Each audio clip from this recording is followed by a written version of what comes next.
Uber, ഒല തുടങ്ങിയ online taxi കമ്പനികളുടെ മാതൃകയിൽ സഹകരണ മേഖലയിലും ടാക്സി സംവിധാനം ഏതാനും മാസത്തിനുള്ളിൽ രൂപീകരിക്കുമെന്ന് കേന്ദ്രമന്ത്രി അമിത് ഷാ പറഞ്ഞു. ഇരുചക്ര വാഹനങ്ങൾ, ഓട്ടോ, ടാക്സികൾ എന്നിവയെല്ലാം ഇതിൽ രജിസ്റ്റർ ചെയ്യാൻ സാധിക്കുമെന്നും കമ്മീഷനുകളില്ലാതെ നിരക്കുകൾ നേരിട്ട് വാഹന ഉടമകൾക്ക് ലഭ്യമാക്കുമെന്നും അദ്ദേഹം വ്യക്തമാക്കി. സഹകരണ മേഖലയിലെ ഇൻഷുറൻസ് കമ്പനിയും വൈകാതെ പ്രവർത്തനമാരംഭിക്കുമെന്നും സ്വകാര്യ മേഖലയിലുള്ള ഏറ്റവും വലിയ ഇൻഷുറൻസ് സംരംഭമായി ഇത് മാറുമെന്നും കേന്ദ്രമന്ത്രി പറഞ്ഞു. ലോക്സഭയിൽ ത്രിഭുവൻ സഹകാരി യൂണിവേഴ്സിറ്റി ബില്ലിന്റെ ചർച്ചയിൽ മറുപടി നൽകിയാണ് അദ്ദേഹം ഇക്കാര്യം വ്യക്തമാക്കിയത്.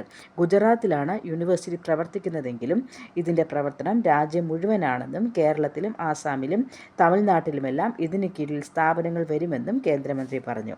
ലാഭം ലക്ഷ്യമിടുന്ന മാതൃകയേക്കാൾ വികസനം ലക്ഷ്യമിടുന്ന മാതൃകയാണ് പിന്തുടരുന്നതെന്നും പുതുതലമുറ സഹകരണ സംസ്കാരം എല്ലാവരിലേക്കും എത്തിക്കുകയാണ് ലക്ഷ്യമെന്നും അദ്ദേഹം വിശദീകരിച്ചു.